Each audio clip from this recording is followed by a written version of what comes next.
সবাই মরে যাবো, আমরা সবাই, কেউ থাকবো না। এই পৃথিবী থাকার জায়গা নয়। কিয়ামতের সময় আল্লাহ তাআলা মালাকুল মাউতকে বলবেন, সবার রূহ কবজ করে ফেলো, সবার, কেউ থাকবে না, সবার রূহ কবজ হয়ে যাবে। আল্লাহ মালাকুল মাউতকে বলবেন, মালাকুল মাউত কি অবস্থা? বলবে সব শেষ। মাইয়াবকা, কে বাকি? মালাকুল মাউত বলবে জিনেরা বাকি, যাদেরকে দেখা যায় না। আল্লাহ বলবেন জিনদেরকেও শেষ করে ফেলো, রূহ কবজ করো। মালাকুল মাউত আজরাইল জিনদের রূহ কবজ করবে। আল্লাহ এবার জিজ্ঞেস করবে, ইয়া মালাকাল মাউত আখবিরনি মাইয়াবকা, এবার বলো আর কে বাকি? মালাকুল মাউত বলবে, আল্লাহ মানুষগুলো সব শেষ, জিনগুলাও শেষ, এবার বাকি ইবলিস শয়তান। কে বাকি? ইবলিসরেও শেষ করো, ইবলিসও শেষ। আল্লাহ আবার জিজ্ঞেস করবেন, ইয়া মালাকাল মাউতি মাইয়াবকা, আর কে বেঁচে আছে বলো।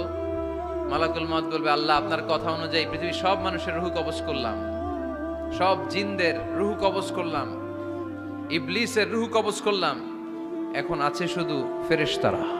আছে কারা? যাও ফেরেশতাদের রূহ কবজ করো, ফেরেশতাদের রূহ কবজ হয়ে যাবে। এবার আল্লাহ জিজ্ঞেস করবেন, ইয়া মালাকাল মাউত আখবিরনি মাইয়াবকা। মালাকুল মাউত বলবে, আল্লাহ আপনার কথা মতো ধরে ধরে সব শেষ, ফেরেশতাও শেষ, 4 জন ছাড়া। কয়জন ছাড়া? জোরে বলেন, কয়জন ছাড়া? ইসরাফিল, জিব্রাইল, মিকাইল, আজরাইল। আল্লাহ এই 4 জন আমরা বাকি। আল্লাহ বলবে, যাও ইযহাব ইনতালিক ইলা জিবরিল ওয়াকবাদ রূহা, জিব্রাইলের রূহ কবজ করো। ইযহাব ইলা ইসরাফিল ওয়াকবাদ রূহা, ইসরাফিলের রূহ কবজ করো। ইযহাব ইলা মিকাইল ওয়াকবাদ রূহা, রূহ কবজ করো। ওই 3 ফেরেশতাও শেষ।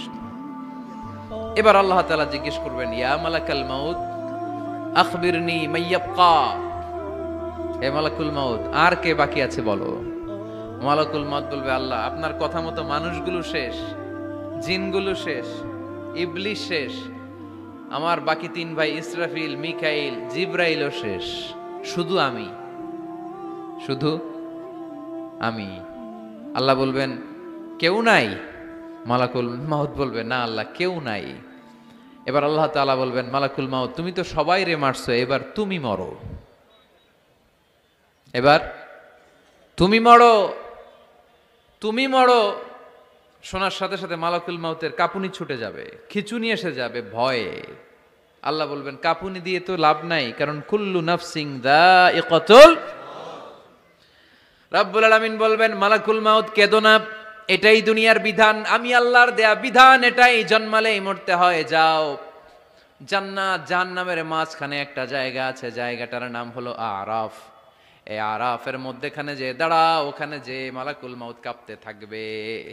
মালাকুল মাউত বলবে, আল্লাহ সৃষ্টির শুরুতে যদি জানতাম, সৃষ্টির শুরুতে যদি জানতাম সবাইকে মৃত্যুদান করার পরে, রূহ কবজ করার পরে আমাকেও মরতে হবে, তাহলে এই কঠিন দায়িত্বের ব্যাপারে আপনার কাছে ক্ষমা চাইতাম। আজকে আমারও যে ভাগ্য বরণ করে নিতে হবে সৃষ্টির শুরুতে, আমি এটা কল্পনাই করতে পারি নাই। আল্লাহ বলবেন, নো টক, মুত, ইয়া মালাকাল মাউত, মর, মরে যা, মুত, মরে যাও। বলার সাথে সাথে মালাকুল মাউত এক বিকট চিৎকার হাঁকিয়ে মরে যাবে।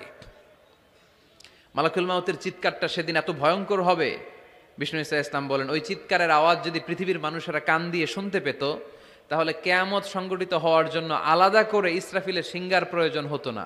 ওই চিৎকারের আওয়াজে প্রতিটা মানুষ কানের পর্দা ফেটে ওই জায়গায় লাশ হয়ে পড়ে যেত। এবার ডানে বায়ে সামনে পেছনে উপরে নিচে কেউ নাই, একজন ছাড়া। জোরে বলতে হবে, তিনি কে? আল্লাহ তখন পৃথিবীকে একটা ডাক দিবেন, বলবেন, ইয়া দুনিয়া আইনা আনহারুকি, এই পৃথিবী তোর নদীগুলো কোথায়? ইয়া দুনিয়া আইনা আশজারুকি, এই পৃথিবী তোর গাছগুলো কোথায়? বটতলা। ইয়া দুনিয়া আইনাল জিবাল, তোর বড় বড় মাউন্ট এভারেস্ট পাহাড়, আলাস্কা পর্বতমালা, আলপস পর্বতমালা, এগুলো কোথায়? তুর পাহাড় আজকে কোথায়?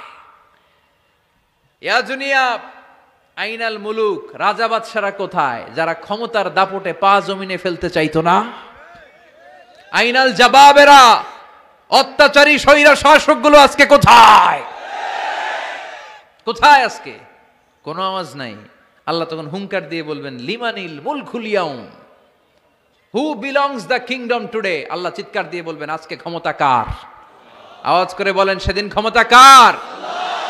আল্লাহ সেদিন প্রশ্ন করে নিজেই নিজের প্রশ্নের উত্তর দিবেন, লিমানিল মুলকুল ইয়াউমা লিল্লাহিল ওয়াহিদিল কাহ্হার।